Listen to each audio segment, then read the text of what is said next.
I accepted a long time ago I wasn't the smartest, the best looking, the fast enough, with the best background, the most connections. I didn't have any of those things. What I could control was my work ethic. I think for the most part, gifted people struggle in life because things come easy to them. I like that things haven't come easy for me in my life. And maybe you like that about you too. Maybe you've looked at yourself all your life and thought, man, I don't have that natural beauty or that natural talent or intellect or humor. I don't have any of those things. But what I got is I will outwork you. When you get to winning, for me, it's come down to maxing out. And what maxing out means is you do one more at least than you think you're capable of. So when you're done, whatever you're doing, whether it's at the gym or phone calls or meetings or in sports, one more shot, one more throw, one more swing of the golf club or the baseball bat, the separator is for the winners, they do one more. And I'm the kind of guy that I know when you do 45 minutes on the treadmill and I do 46, I deserve to be fitter.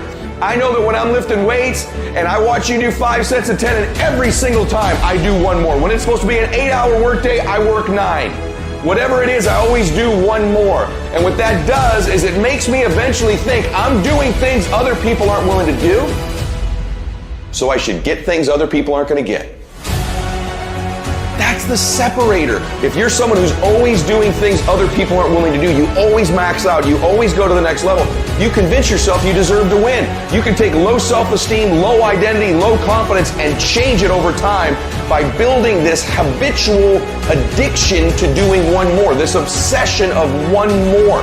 All the greats do one more and all the average don't. Other people are going to get slowed down. Other people are going to take a break. Other people are going to flinch. Other people are going to cool it. Other people are going to believe they've made it. Or maybe some people are going to believe they can't make it. But you're going to be relentless. You're going to be repetitious. You may not be the fastest. You may not be the smartest. You may not be the strongest. You may not be the most beautiful. You may not have the most articulate thoughts and ideas in the world. But what you got is one more. And when they get weak, you just keep company. When they flinch, you blow their doors off. That's how you win in life, is you keep getting after it and keep getting after it until the job gets done. So a lot of people can be excited for a day. They can be excited for a month. But the winners, they stay excited as long as it takes to get the job done. You're going to knock down whatever that rock is that's been between you and your dream. You're going to be relentless. You're not going to give in. And you know long term, all these other people, they're going to flinch, they're going to get weak, and you won't. You can't control all the exterior things in your life, people's attitudes, how they treat you. But you can control this. You can always make the next phone call, always do one more meeting, always do one more, always, always, always. And I promise you, you will knock down that rock that's in between you and your dream and make them come true.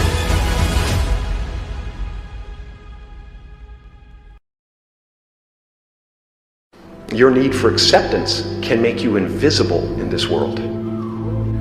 Like many of you, I was concerned about going out into the world and doing something bigger than myself, until someone smarter than myself made me realize that there is nothing bigger than myself. Don't let anything stand in the way of the light that shines through this form. Risk being seen in all of your glory. Our eyes are not viewers, they're also projectors that are running a second story over the picture that we see in front of us all the time. Fear is writing that script, and the working title is, I'll Never Be Enough. Spend your whole life imagining ghosts, worrying about the pathway to the future, but all there will ever be is what's happening here, and the decisions we make in this moment, which are based in either love or fear. So many of us choose our path out of fear disguised as practicality. What we really want seems impossibly out of reach and ridiculous to expect, so we never dare to ask the universe for it. I'm saying, I'm the proof that you can ask the universe for it. I'm not working out. I'm not lifting. I'm not sweating.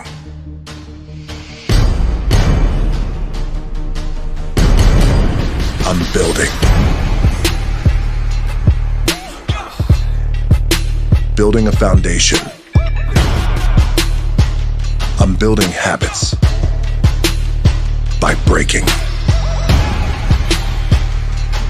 Breaking barriers, records, stereotypes.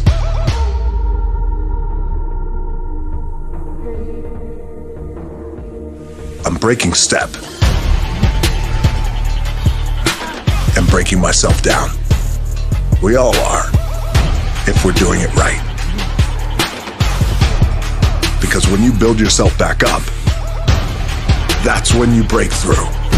What I would challenge this young man or young woman to do is you have to look inside of yourself and see what you really want. What are you passionate about? We use these words and these little phrases of only the strong survive and all this other crap. They're all just fucking words. I get so tired of hearing people just talking. Like right now, someone may think Goggins is just talking. You don't know me. So when I speak from passion. I speak from experience. I speak from suffering. I have to tell this young man or woman that the only way I believe, this is my experience in life, the only way you're ever going to get to the other side of this journey is you have got to suffer to grow. To grow, you must suffer. You can become the kind of person that is so in tune with the values that you have and what you actually want, that when feelings rise up, you can choose to act however you want despite them. Even if you're tired, you can still go to the gym. Even if you're annoyed with your spouse, you can still speak in a manner that's loving. Even if you don't feel like doing that hard work, you can still push yourself to do it. Your feelings aren't a choice. Your behavior and your thoughts are always a choice. Several people live to be 100 years old, and they have great lives, and they have great kids. Their kids go to college and all sorts of stuff. But somewhere in their life, there was a point where they had a decision to make. They can go left or right on this path. Left was the easy route. Right was the hard route. A lot of people take the easy route. And they had a good life that way, but the better life was going to the right side. And you may have 20 years of pain and suffering to get past it. But a lot of us die never truly starting our journey. And I would tell this young person, you gotta start your journey. It may suck, but it will come out the other side where you're coasting. Many people are suffering from battle fatigue.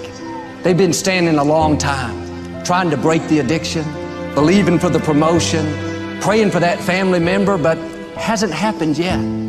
They never dreamed they'd still be single, still be dealing with the illness, still be trying to get the loan. Now they're tired. Let me encourage you, your time is coming. Your due season is on the way. Don't let time talk you out of it. Don't let discouragement cause you to give up. Don't let negative thoughts convince you to settle where you are. You were born to succeed, to win, to conquer all difficulties, and to have all your faculties fully developed. The only thing in life that stands between you and everything you've ever wanted to do is doing it. All that stood between me and everything I've ever wanted to do in life was doing it.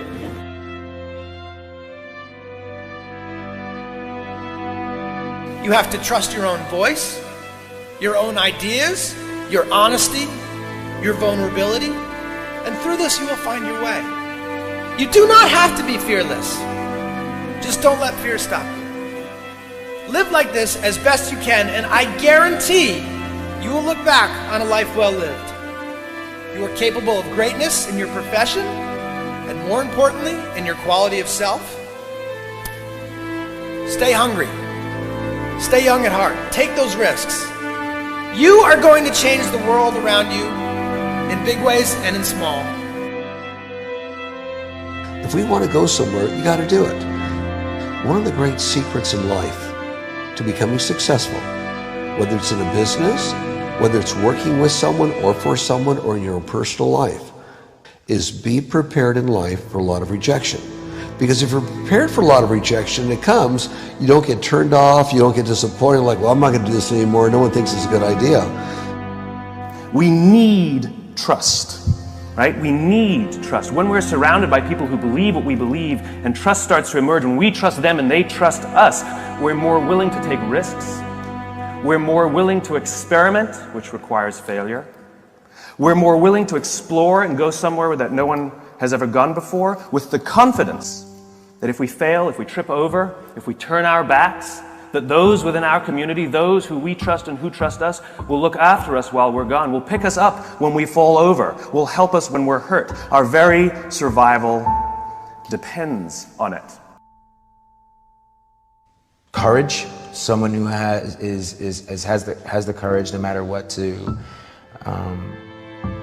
believe in something wholeheartedly and follow that with faith and courage to just go. And if I was able to do it, you can too. But you need to start making that choice. You need to make that choice right now for yourself.